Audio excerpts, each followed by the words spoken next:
What's up, YouTube? It's Eric, a Lions fan. Thanks for clicking on this video. Guys, we're going to be doing these malt liquors. It's not a malt liquor Monday, unfortunately, but I can kind of consider this a malt beverage more than I do a malt liquor. This is the Natty Rush Watermelon Smash, guys. This beer comes in at 8% alcohol by volume. Don't know what the IBUs are, guys. I just grabbed it right out of the fridge, and we're going to go ahead and take a look at this, I guess, beer. I use quotes around it because it's not really beer. It's kind of a flavored malt beverage. I've read a couple of Beer Advocate write-ups on it, and I went to Untappd, but I didn't read any kind of what they said about this this malted beverage. But I'm guessing it's probably going to be a lot like the Steel Reserve 211 Alloy series that came out. They have a watermelon one. It was very sweet. It was kind of almost to the point of being sickly sweet. I hope this isn't much kind of like those at all. I kind of consider these type of malt beverages kind of a beer pong kind of beer that you would pour in those little solo cups, and as long as you got the ping pong ball in there, you had to drink it. I would consider this probably more or less a party beer, that kind of style. But guys, it's in a 25-ounce can. I think I paid like, I can't remember what I paid. I got this at Meijer and it wasn't on sale. It just came out, and I thought I'd grab them real quick before, because I didn't know if they were going to be here and then gone. I got it at my local Meijer store, I think for $1.79 for a 25-ounce can. Don't know if that's good or not. Usually you can get a Natty Daddy for 99 cents. That is also an 8% malt liquor for this one. But I kind of wanted to get into this to try to see how I tasted and kind of give my thoughts on the beer. I just got a regular glassware glass, guys. I didn't go to YouTube or anything to get anything. I just kind of grabbed it out of the fridge, hit record, and we're going to go ahead and see how this does, guys. So without any further ado, I'm going to crack this top, and we'll see what we get. But before I do that, Untappd had it at 2.73, almost to the C+ category, just on the fringe. And Beer Advocate actually gave it a B-, a 3.05. So a lot of people on Beer Advocate kind of seem to be kind of a little bit more, I don't want to say more, what's the word I'm trying to use? A little bit more, I don't want to, for lack of a better term, relaxed or less judgmental about this sort of stuff. But we're going to go ahead and see how this does, guys. C+, C+, B-. I don't think it's a bad sort of malt beverage, guys. So let's go ahead and crack this top, and we'll see what we get on the Natty Rush Watermelon. The Natty Rush Watermelon Smash. Excuse me, I almost forgot it. All right, guys. Give it an aggressive pour. Comes out pink right out of the can. A light, very, very light pink, a watery pink. All right, guys. Going to leave it right there. I'm probably not going to do the can, this whole entire can. I'm probably just going to take a couple of drinks of it, and then I'm probably going to pour the rest, because I usually don't care for these flavored malt beverages. I'm going to go ahead and adjust this here real quick, guys. It's almost starting to come down. There we go. All right, guys. The presentation, to me, as I get it in the light, it's a pinkish style head, a very light pinkish style head, small to medium and large bubbles on the top, small around the sides, 2-finger head pour, but I'm guessing as it comes up and the head goes less, there's probably going to be no head on this.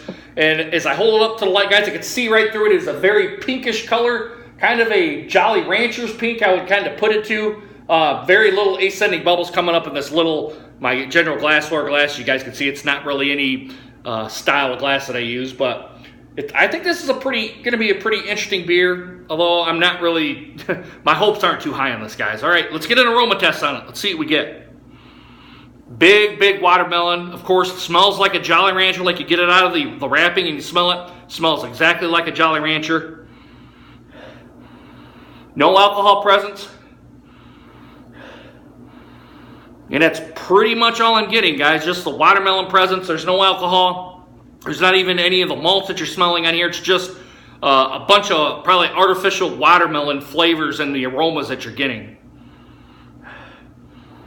Yeah, that's all I'm getting here, guys. Now the heads came down. It's now down to a finger head, and I was guessing if I would kind of let it go, there would be no head on it. There'd just be a little bit of a around the outside of the glass. And it came down to kind of like a soapy style now. All right, guys, let's throw this down the gullet. Let's see what we get. Bottoms up, guys. Cheers.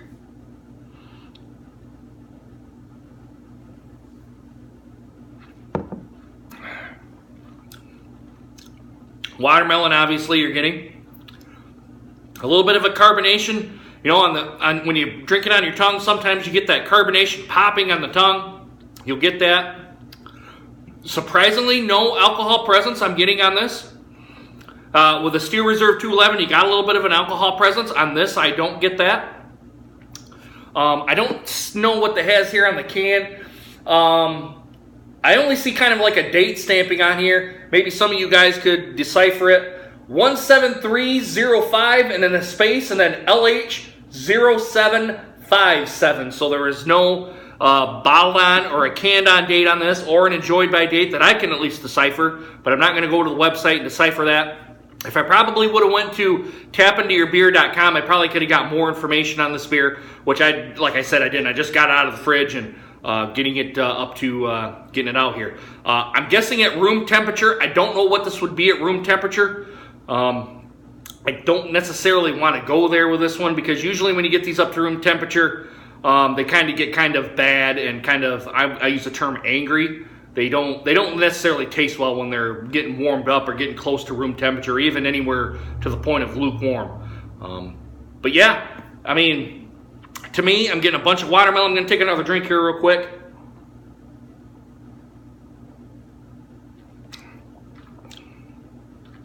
Yeah, watermelon. Surprisingly, a little bit sticky sweet. Surprisingly, medium mouthfeel. It's not light. Usually when these, you'll get kind of a light mouthfeel with these. This one, I'm not getting on it. And I got the two other ones to go through. And I can't remember what the one's a Hurricane something or other, and I think there's one more of these that at least I can get here. I don't know how many of the Natty Rush cans you can get. But yeah, I mean, it's all right. You can see some of the lacing here on the glass. I'm actually quite surprised at this one here. Let me bring this back. I'm actually quite surprised at this, the malt beverage here. They consider it on Beer Advocate to be a malt liquor. I'm more or less considering it a malt beverage here. I don't know what it says here on the can. It says a malt beverage with artificial flavor and certified color, so you know that they're putting that in here. It says, let's see, you can go to tapintoyourbeer.com. This is obviously an Anheuser-Busch product.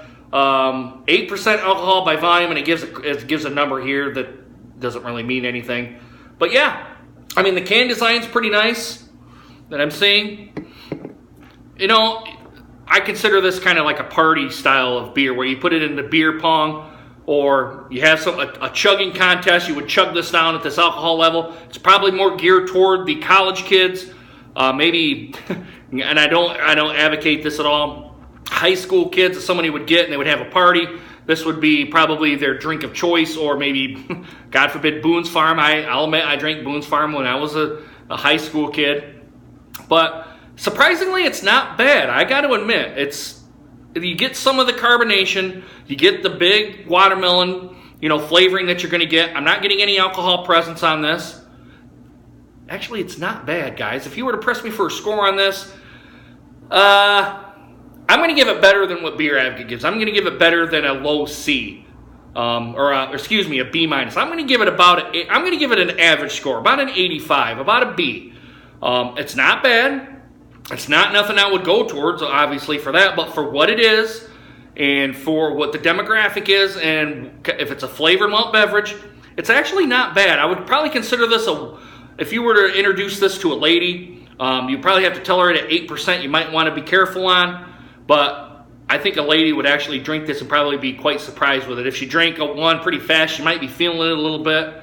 But yeah, I think it's more towards the women, more towards the college kids, more towards the beer pong style of that kind of style of the game. But anything other than that, actually, I don't know if any people enjoy this style, but you can enjoy this. I mean, for the two drinks that I've had for this, it's actually not bad, I will admit that. So an 85 for the Natty Rush Watermelon Smash. But guys, let me know what you guys think of this beer, this malt beverage, malt liquor. Let me know what you guys think down in the comments, and also do a like, subscribe as well, would you?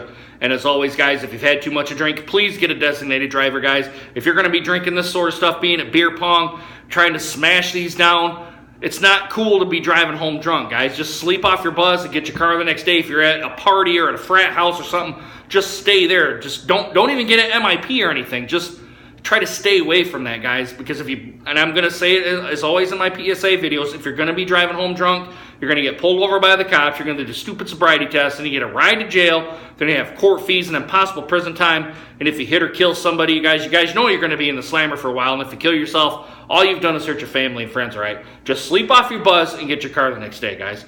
Well, I really hope that you guys enjoy this sort of stuff. I'm going to be putting some of this stuff back up on the Eric Lions fan channel. I think from the feedback that I've gotten from a couple of people, I'm wondering if that's not the right thing to do, guys. But yeah, let me know what you guys think. If you've had the watermelon smash by Natty Rush, let me know what you guys think down in the comments, all right?